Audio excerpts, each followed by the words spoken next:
Oke, jadi seperti yang diminta kemarin, yang pertama akan dibahas itu adalah hukum Newton dan beberapa soal yang mewakilinya.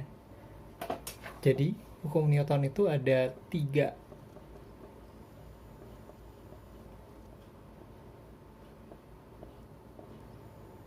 Hukum Newton pertama itu sigma F sama dengan 0.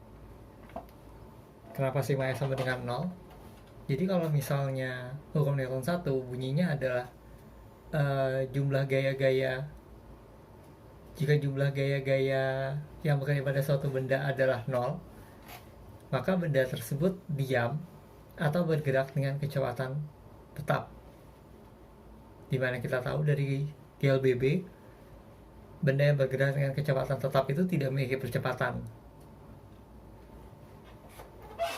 Selanjutnya, hukum Newton 2 bunyinya adalah sigma F sama dengan M kali A. Jadi jumlah gaya yang bekerja pada suatu benda itu sama dengan massa dikali dengan percepatan benda tersebut. Hukum Newton 3 itu sigma F aksi sama dengan sigma F reaksi. Atau dalam bentuk vektor, sigma F aksi akan selalu memiliki besar yang sama namun berlawanan.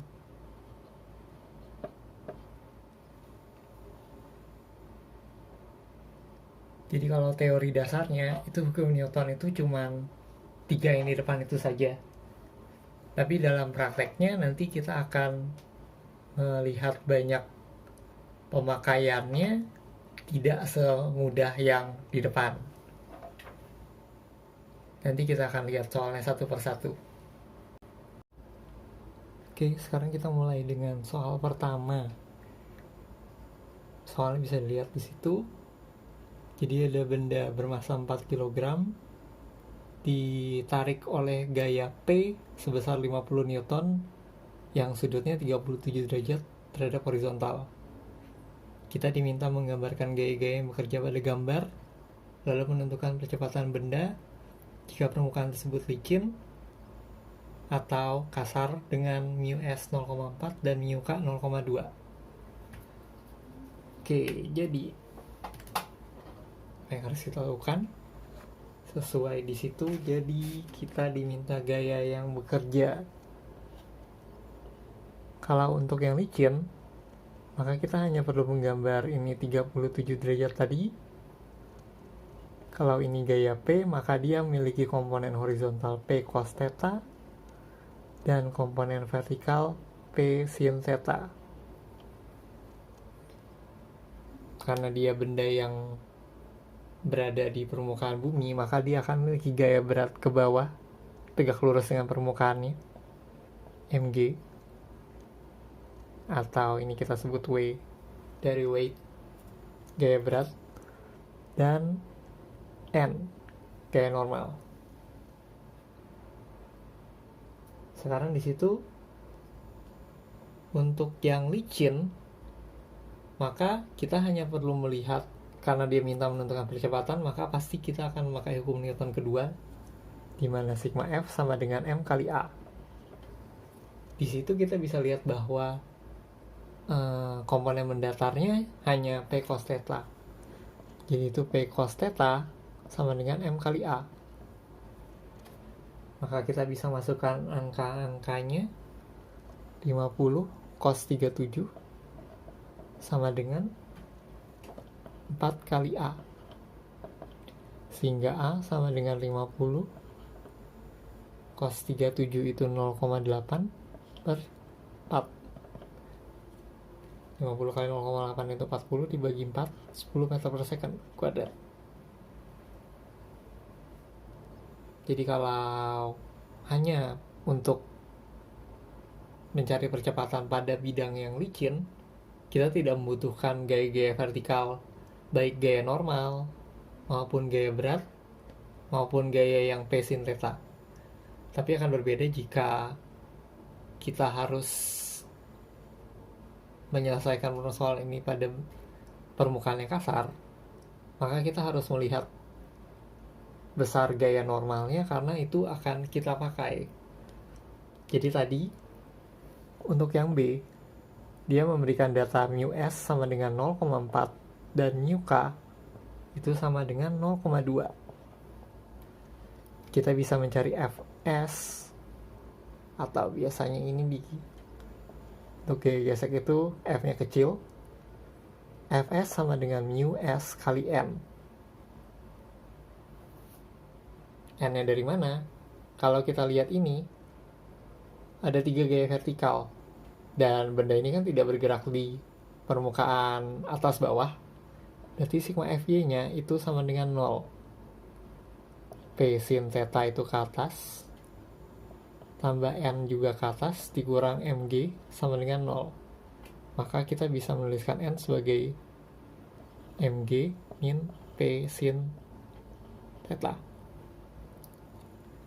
Jadi gaya normalnya itu M-nya 4 kali G-nya 10 min 50 sin 37.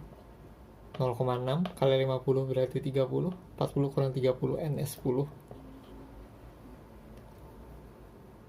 Ini berarti Fs-nya 0,4 kali 10 itu 4 Newton. Sedangkan Fk mu Kn sama dengan 0,2 kali 10, 2 Newton. Sekarang mana yang harus kita pakai? Apakah Fs atau Fk? Mudahnya begini, kalau gaya ke kanan atau searah dengan arah geraknya itu lebih besar daripada Fs, maka benda akan bergerak. Karena benda akan bergerak, berarti yang kita pakai adalah Fk. Karena Fk itu adalah gaya gesekan kinetis yang dipakai untuk benda yang bergerak. Maka sigma F yang di atas itu, yang ini, akan berubah menjadi awalnya tetap M kali A.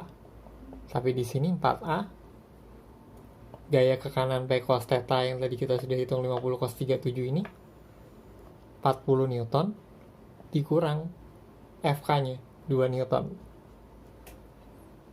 Kalau digambarkan, Fk itu adalah ini. Maka ini jadi 40 kurang 2, 38. Jadi A-nya untuk yang persoalan ini akan menjadi 9,5 meter per second kuadrat. Kurangnya memang tidak begitu jauh karena UK-nya kecil, 0,2. Tapi untuk soal yang paling simple dari yang hukum Newton itu seperti itu jadinya. Mari kita lanjutkan ke soal nomor 2. Oke, mari kita lanjutkan ke soal kedua. Jadi di soal kedua ini kita menghadapi permasalahan katrol atau bahasa kerennya pesawat atut. Di sini ada 2 benda. Benda A 2 kilo, benda B 3 kg dengan kecepatan gravitasi 10 meter per second kuadrat. Juga untuk soal-soal berikutnya kita pakai percepatan gravitasinya 10 meter per second kuadrat. Jadi diminta itu percepatan sistem dan tegangan tali. Bagaimana hitungnya? Untuk bisa menghitung kedua hal yang paling sering ditanyakan dalam hukum Newton, ini kita butuh diagram benda bebas. Untuk benda A, dia mengalami benda gaya tegangan tali ke atas dan gaya beratnya sendiri. Benda B sama, dia akan mengalami gaya tegang ke atas dan gaya berat ke bawah. Tapi meskipun dua-duanya sama persis tegangan tali dan berat, pemakaiannya akan berbeda. Bedanya di mana? Oke, kita masuk ke sigma F lagi. Misalkan untuk yang A sama dengan MAA. Kalau kita lihat, benda B itu lebih berat dari benda A. Maka logikanya benda B akan bergerak ke bawah sedangkan benda A bergerak ke atas. Benda A bergerak ke atas berarti gaya yang positif adalah gaya yang berarah ke atas. Berarti ini T min MAG sama dengan MAA. Atau kita bisa menuliskan T sama dengan MA A tambah MAG. Sedangkan dari benda B, meskipun ini sama awalnya begini, tapi diingat bahwa dia bergerak ke bawah. Jadi yang positif adalah yang bergerak ke bawah. MBG min T sama dengan MBA. Tadi kita sudah menuliskan T yang di sini sebagai ini. Maka kita bisa mensubstitusikan ini ke dalam sini. Saya langsung masukkan.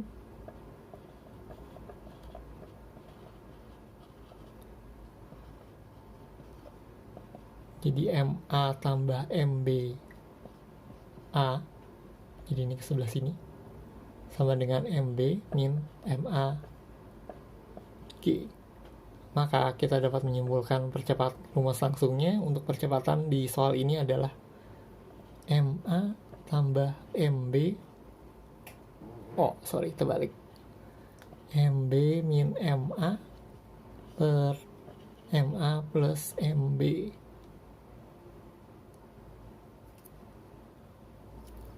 Ini dikali G. Jadi kita bisa langsung masukkan 3 kurang 2 per 3 tambah 2 kali 10. Itu berarti 2 meter per second kuadrat. Oke, sekarang kita lanjutkan. Untuk tegangan talinya kita bisa pakai yang ini atau dari yang kedua yang sini. Hasilnya kalau benar akan sama. Jadi kalau kita coba yang pertama, MA-nya 2 dikali 2 tambah 2 kali 10. 20 tambah 4, 24 Newton. Sedangkan dari yang kedua, itu berarti kalau T-nya kita bawa ke sebelah kanan, ini ke sebelah kiri. MB kali G min A. MB-nya 3 kali 10 dikurang 2. 3 kali 8, 24 Newton. Ini sama saja.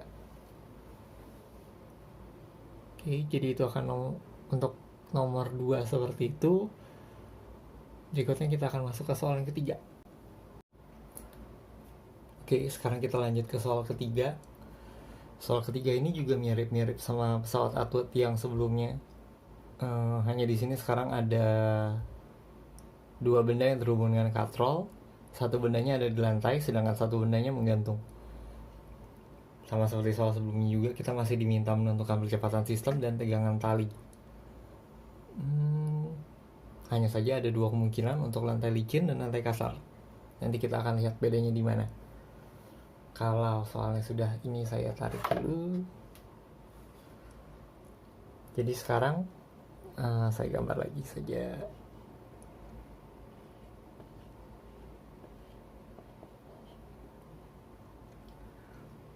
Ini A, ini B. Ini 40 kg. Ini 60 kg. Sekarang kita buat untuk yang licin lebih dahulu. Diagram benda bebasnya adalah, kita lihat yang A.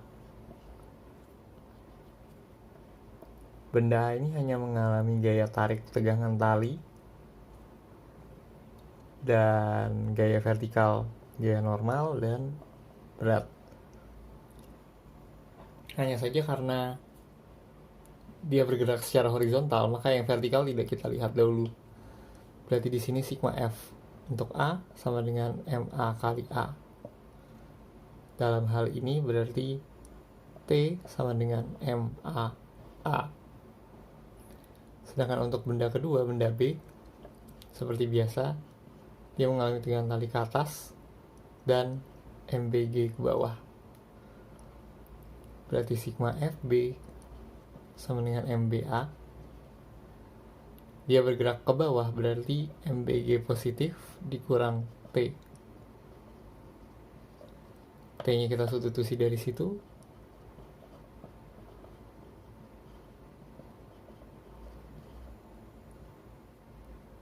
Berarti MBG sama dengan MA tambah MB kali A.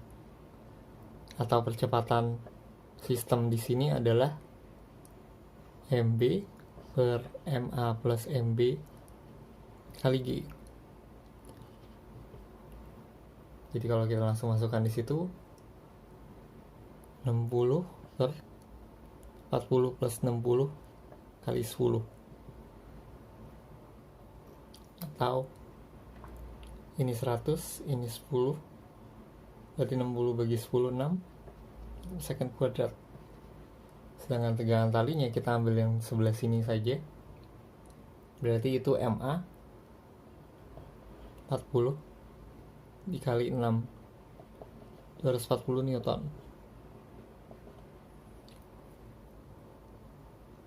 Kelihatan simpel kan? Mari kita coba untuk kalau misalnya dia kasar. Untuk dia lantai kasar, sebenarnya yang perlu kita akan ada perubahan itu di benda A. Karena kalau dia kasar berarti di sini ada FK. Karena kita mengasumsikan bendanya sudah bergerak.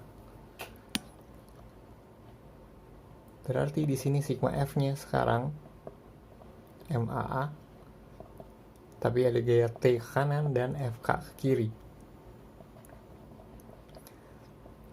Di mana FK ini kita bisa ganti dengan mu K kali N.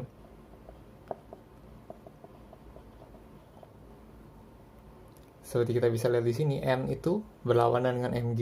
Maka ini T min besarnya sama dengan Mg.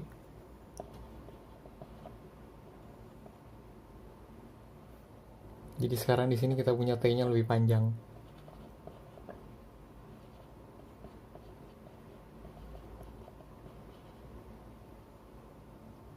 Kita masukkan lagi ke sini, Mbg min MAA min mu K MAG sama dengan MBA. Kita kelompokkan A-nya, berarti kalau kita taruh di sini semua yang G, ini jadi MA plus MB lagi kali A, atau A-nya adalah MB min mu K MA G per MA plus MB. Kita masukkan lagi, berarti MB nya 60 dikurang mu K nya 0,3 kali 40 berarti 12 per 100 kali 10. Jadi di sini kita dapatkan A sama dengan 4,8 meter per second kuadrat. T nya kita hitung dari persamaan yang sini, berarti itu 40 kali 4,8 ditambah 0,3 kali 40 kali 10, 400 kali 0,3 berarti 120, sedangkan 4 kali 8 itu 92 tambah 120 berarti 2 11 312 Newton. Jadi ini penyelesaian untuk masalah kita yang ketiga. Selanjutnya kita lanjut ke yang keempat dengan bentuk yang lebih ekstrim lagi. Oke, sekarang kita akan masuk ke soal nomor 4. Soal nomor 4 ini kelihatannya hampir sama dengan soal nomor 3. Hanya saja sekarang kita bukan berada di permukaan yang datar, tapi permukaan bidang miring. Bedanya di mana? Kita lihat pas kita kerjakan. Sebelumnya di situ ada tangan theta 24/7. Karena kita akan memakai sudut, pasti kita akan membutuhkan sin theta dan cos theta. Jadi kita tulis di sini dulu saja. Sin theta itu 24/7, berarti 24 itu sisi yang depan. 24/25. Cos theta sama dengan 7/25. Itu dari Pythagoras yang di SMP, Triple Pythagoras. Bisa kalian cek sendiri. Oke, kertasnya saya ambil dulu. Jadi sekarang kita lihat untuk benda A, dia akan mengalami gaya MAG.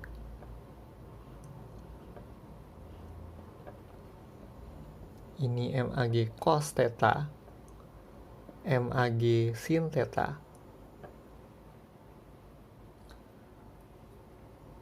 Kenapa dia yang ini yang ke bawah yang cos theta, yang ke kiri itu sin theta? Kalau kalian lihat segitiga awalnya, tetanya itu di sini.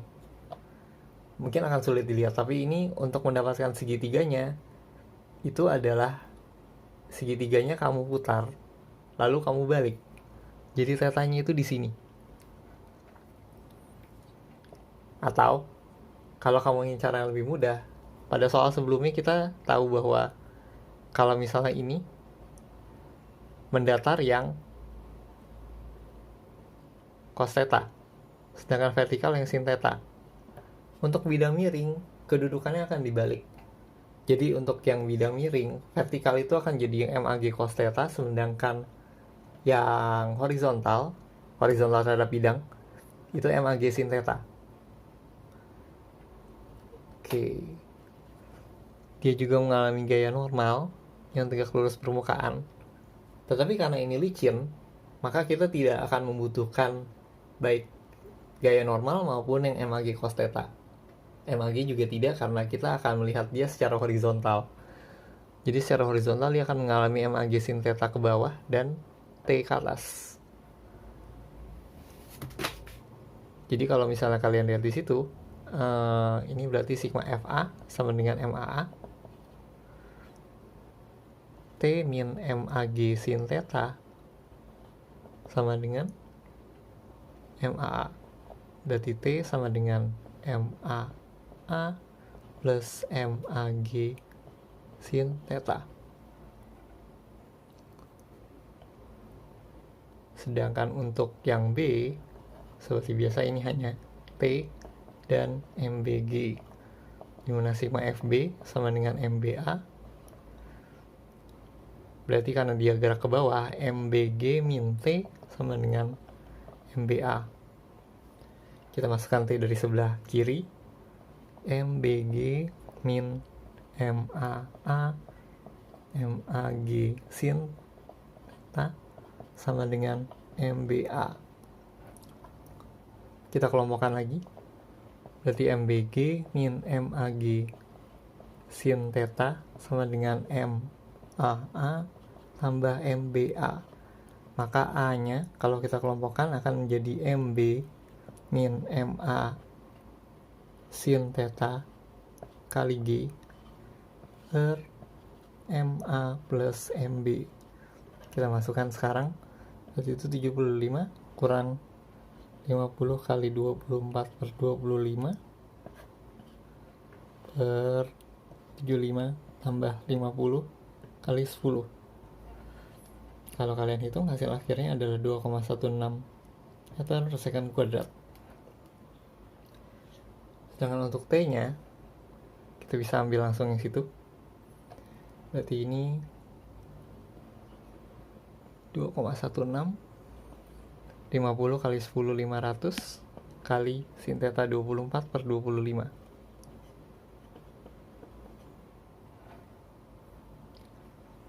Berarti ini 108.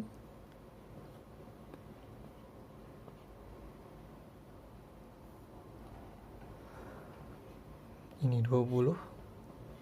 Berarti 20 kali 24.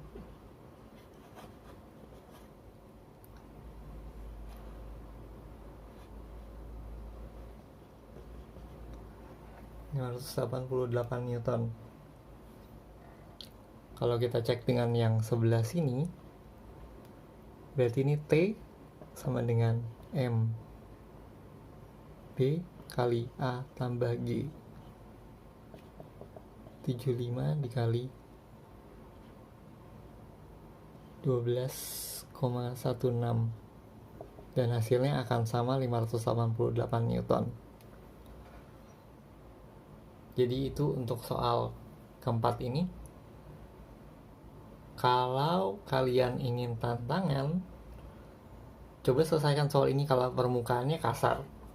Dengan mu k sama dengan berapa ya anaknya? Oke, mungkin mu k sama dengan 3/7.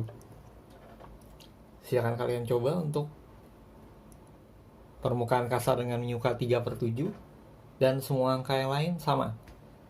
Masanya sama, masa A sama, masa B sama, tangan theta juga sama.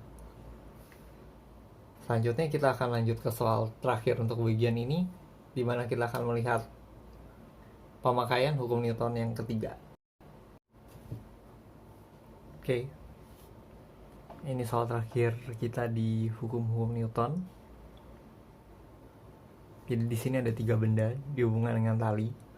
Lalu ketiga benda tersebut ditarik dengan gaya F sebesar 72 Newton. Kita diminta menentukan besar TA dan TB. Bagaimana caranya? Mari kita coba. Oke. Jadi, untuk bisa menentukan tegangan tali untuk tiap benda TA dan TB, kita akan membutuhkan percepatan dari masing-masing benda atau percepatan sistem. Kita menggunakan hukum Newton kedua lagi, sigma F sama dengan M kali A. Untuk sistem, berarti kita akan punya semua itu kita anggap sebagai satu benda saja. Berarti itu masanya akan kumulatif, dan gayanya hanya kita lihat gaya yang F, berarti yang 72 Newton itu. Ini 12 tambah 24 36 kali A, berarti 72A sama dengan 72, atau A sama dengan 1 meter per second kuadrat. Sekarang untuk masing-masing benda, untuk TB misalkan, kita bisa melihat hanya pada benda M3, berarti dia punya gaya F dan TB. Berarti untuk sigma F3 kita bisa menuliskan M3A F min TB sama dengan M3A, atau TB sama dengan F min M3A, atau TB sama dengan 72 dikurang 36 kali 1, atau TB sama dengan 36 Newton. Sekarang untuk TA. Untuk TA kita bisa menggunakan dua cara. Kalau dari M2, maka dia akan mengalami TB ke kanan dan TA ke kiri. Berarti sigma F2 sama dengan M2A. M2 nya 24 kali 1 sama dengan TB min TA.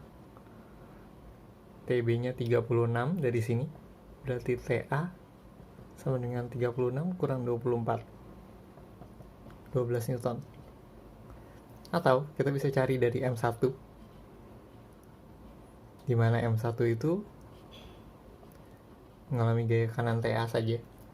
Berarti sigma F1 sama dengan M1A, 12 kali 1 sama dengan TA. TA sama dengan 12 Newton. Jadi ini untuk nomor 5.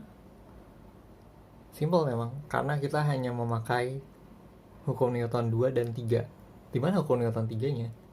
Hukum Newton 3-nya itu bisa kalian lihat di sini. TB di sini dengan TB di sini berlawanan arah, tapi besarnya sama. Itulah kegunaan hukum Newton 3, di mana kita menggunakan hukum aksi reaksi, di mana setiap benda yang mendapatkan aksi suatu gaya akan melakukan reaksi yang sama terhadap gaya tersebut. Oke, itu dari hukum-hukum Newton. Nanti Setelah ini kita akan lanjutkan ke pokok bahasan baru yang akan ditentukan selanjutnya.